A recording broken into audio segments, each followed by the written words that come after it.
ശ്രീ സുനിൽകുമാർ, ഇതിനു മുമ്പും പല രീതിയിലുള്ള പ്രതിഷേധങ്ങൾ നമ്മൾ കണ്ടിട്ടുണ്ട്, അല്ലെങ്കിൽ പ്രശ്നങ്ങൾ നമ്മൾ കണ്ടിട്ടുണ്ട് സാധാരണഗതിയിൽ. പക്ഷേ പൂരത്തെ അതൊന്നും ബാധിക്കാറില്ല. വെടിക്കെട്ട് സാധാരണഗതിയിൽ വൈകി കണ്ടാക്കണ ഒരേ ഒരു സമയം എന്ന് പറയുന്നത് കാലാവസ്ഥാ പ്രശ്നങ്ങൾ കൊണ്ട് മാത്രമാണ്.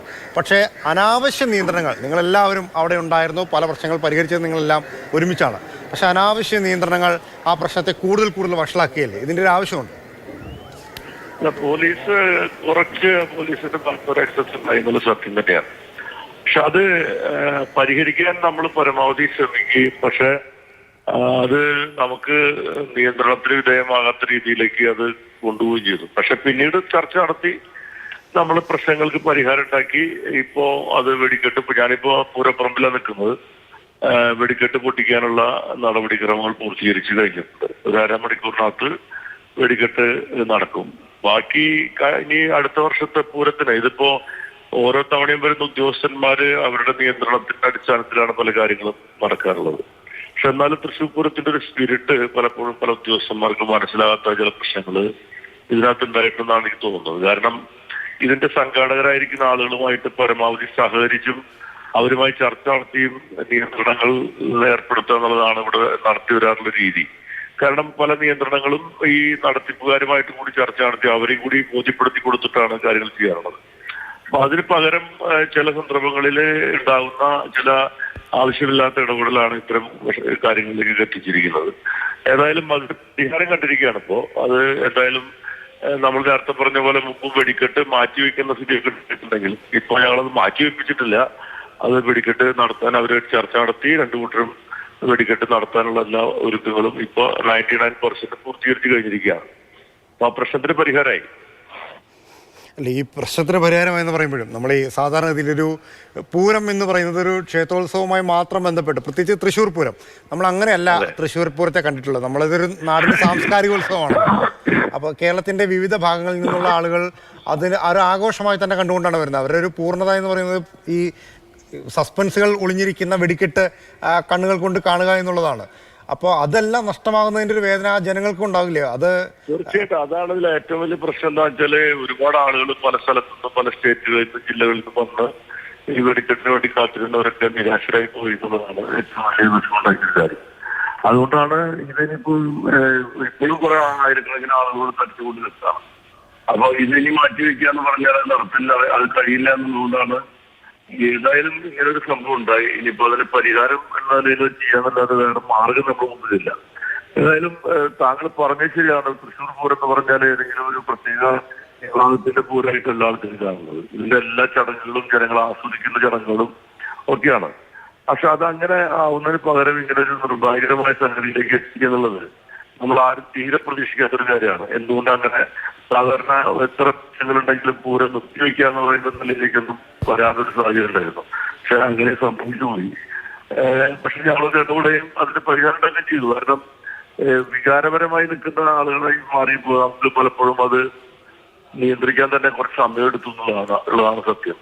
കാരണം ഇത് 2-3 മണിയാകുമ്പോഴേക്കും ഇതിപ്പോ തീരുമെന്ന് പ്രതീക്ഷിച്ചിരിക്കുകയായിരുന്നു. പിന്നെയാണ് അതിന്റെ ഗൗരവം. പിന്നെ അത് ആ രീതിയിൽ ഇടപെടുകയും തീർക്കുകയും ചെയ്തു.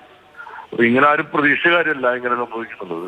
എന്തായാലും ഈ പൂരപ്രേമികളായിട്ടുള്ള വെടിക്കെട്ട്, പ്രത്യേകിച്ച് തൃശ്ശൂരത്തിന്റെ വെടിക്കെട്ട് കാണാൻ വേണ്ടി വന്ന് പ്രയാസപ്പെട്ട ആൾക്കെല്ലാം ഉണ്ടായിട്ടുള്ള വിഷമങ്ങള് ഒരിക്കലും നമുക്ക് അത് അത് പറഞ്ഞറിയിക്കാൻ പറ്റാത്ത വിഷമമാണ്. ഞങ്ങളൊക്കെ ഇന്നലെ മുതൽ ഇന്ന് രാത്രി 3 മണിക്ക് വെടിക്കെട്ട് തുടങ്ങിയാൽ ഒരു 4-4:30 മണിക്കും എന്റെ അവസാനിച്ചു കൊണ്ടതാണ് എല്ലാ പരിപാടികളും. പക്ഷെ ഇപ്പോഴും വെടിക്കെട്ടിപ്പോ ഒരു 7 മണിക്ക് ആരംഭിക്കും, 8 മണിയോടുകൂടി 2 ടീമിന്റെ വെടിക്കെട്ട് അവസാനിപ്പിക്കാവുന്ന രീതിയിലേക്കാണ് ഇപ്പൊ കാര്യങ്ങൾ ചെയ്തത്. അത് കഴിഞ്ഞ് ഉടനെ തന്നെ പകൽപൂരം ആരംഭിക്കും വേണം. അതാണ് സ്ഥിതി. ഞാനൊരു കാര്യം ചോദിക്കുകയാണ്. സാധാരണ ഇതിൽ നമ്മൾ മാധ്യമപ്രവർത്തകർ പൂരം റിപ്പോർട്ടിങ്ങിന് വിടുവാണെങ്കിൽ പോലും പരിചയസമ്പന്നരായ ഒരുപാട് പേരുടെ കൂടെ പുതിയതായി റിപ്പോർട്ടിങ്ങിന് പോകുന്ന കുറച്ച് ആളുകളായിരിക്കും. അവർ ആദ്യമായിട്ടായിരിക്കും ആ പൂരം റിപ്പോർട്ട് ചെയ്യുക. അങ്ങനെ ഇത് ഒരു ഈവൻ്റാണ്, വലിയൊരു ഈവൻ്റാണ് കേരളത്തെ സംബന്ധിച്ചിടത്തോളം. അത്രത്തോളം പരിചയസമ്പന്നരായ ഒരു ടീമിനെ വിടണമെന്ന് ഇന്നത്തെ മാധ്യമപ്രവർത്തകർ അടക്കമുള്ള ആളുകൾ ചിന്തിക്കുന്നുണ്ട്. അപ്പോൾ ഈ IAS IPS എടുത്ത ആളുകൾക്ക് പോലും ആ ചിന്തയില്ലേ, ഇത്തരം വലിയൊരു ഈവൻ്റ് നടക്കുമ്പോൾ പരിചയസമ്പന്നരായ കുറച്ച് ആളുകളുടെ സാന്നിധ്യം അവിടെ ആവശ്യമാണിത് നിയന്ത്രിക്കാൻ, കൺട്രോൾ ചെയ്യാൻ, അല്ലെങ്കിൽ ബാക്കി കാര്യങ്ങൾ മുന്നോട്ട് കൊണ്ടുപോകാനുള്ളത്. ഒരു പരിചയമില്ലാത്ത ഒരാളാണ് ഇതെല്ലാം കൺട്രോൾ ചെയ്യാൻ നിൽക്കുക.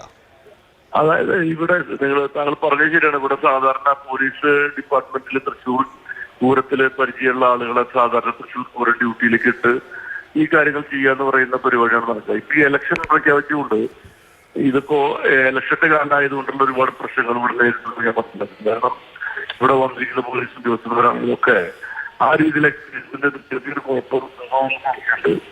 കാരണം ഇപ്പൊ ഇവിടെയുള്ള കമ്മീഷണർ കഴിഞ്ഞ വർഷത്തെ പൂരം നടത്തിച്ച് പരിചയമുള്ള ആളാണ്. പക്ഷെ എനിക്കറിയില്ല എന്താ അങ്ങനെ സംഭവം. ഞാൻ അവരോട് ചോദിച്ചു, നിങ്ങൾ എന്താണ് ഇങ്ങനെയൊക്കെ ഇത് നിങ്ങൾ ആലോചിക്കേണ്ടതായിരുന്നു? ഇത് നമുക്കൊക്കെ പറയുന്നതിനൊക്കെ ഇപ്പോ ഒരു പരിമിതികളുണ്ടല്ലോ ഇലക്ഷൻ സമയമാകുമ്പോ. അപ്പൊ അതിനെ വേറെ രീതിയിലേക്ക് അത് വ്യാഖ്യാനിക്കുന്നതുകൊണ്ടാണ് നമുക്ക് അതിനകത്ത് പല പ്രയാസങ്ങളുണ്ടായത്. ഏതായാലും അത് താങ്കൾ പറഞ്ഞത് ശരിയാണ്. ഇനി ഇപ്പോ വന്നത് ഈ ഇലക്ഷൻ കാലത്ത് നടക്കുന്ന പൂരങ്ങൾക്കൊക്കെ ചിലപ്പോഴും ഇങ്ങനെ ഈ ഉദ്യോഗസ്ഥന്മാരുടെ കാര്യത്തില് പൂർണ്ണമായിട്ട് ഗവൺമെന്റിന് കൺട്രോൾ ആവില്ല ഉദ്യോഗസ്ഥന്മാരെല്ലാം. അപ്പോ ഉദ്യോഗസ്ഥന്മാര് പോലീസ് ഉദ്യോഗസ്ഥന്മാര് പല സ്ഥലങ്ങളിലും ഡ്യൂട്ടിയിലിരിക്കുന്ന ഉദ്യോഗസ്ഥന്മാരായിരിക്കും. അവരെ ഇങ്ങോട്ട് കൊണ്ടുവരാൻ ഇലക്ഷൻ കമ്മീഷന്റെ നിബന്ധനകൾക്കൊക്കെ വിധേയമായിട്ട് പറ്റുള്ളൂ. അതൊക്കെ ഇതിനെ ബാധിച്ചിട്ടുണ്ടാകാൻ പറ്റും. പക്ഷെ ഏതായാലും ഈ അറ്റ് പ്രസന്റ് ഞങ്ങൾ പ്രശ്നങ്ങൾക്കെല്ലാം പരിഹാരം കണ്ടിട്ടുണ്ട്. ഇപ്പോ വെടിക്കെട്ട് മിക്കവാറും ഉടനെ തന്നെ പൊട്ടാവുന്ന നിലയിലേക്ക് ഇപ്പോ എല്ലാം മാലപ്പടക്കം എത്തിക്കഴിഞ്ഞു. ഇനി വഴിമരുന്നിടുന്ന പണി മാത്രമേ പാറങ്ങത്താവുന്നുള്ളൂ.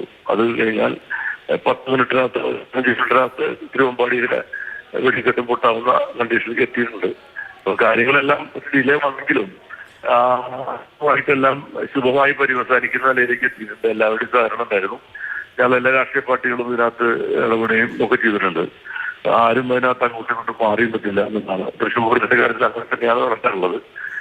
അങ്ങോട്ടും ബ്ലെയിം ചെയ്യാന്നുള്ള പരിപാടിയൊക്കെ ഉപരി പ്രശ്നം പരിഹരിക്കുക എന്നുള്ള നിലയിലേക്കാണ് കാര്യങ്ങൾ എല്ലാവരും ഇടപെടാറുള്ളത്.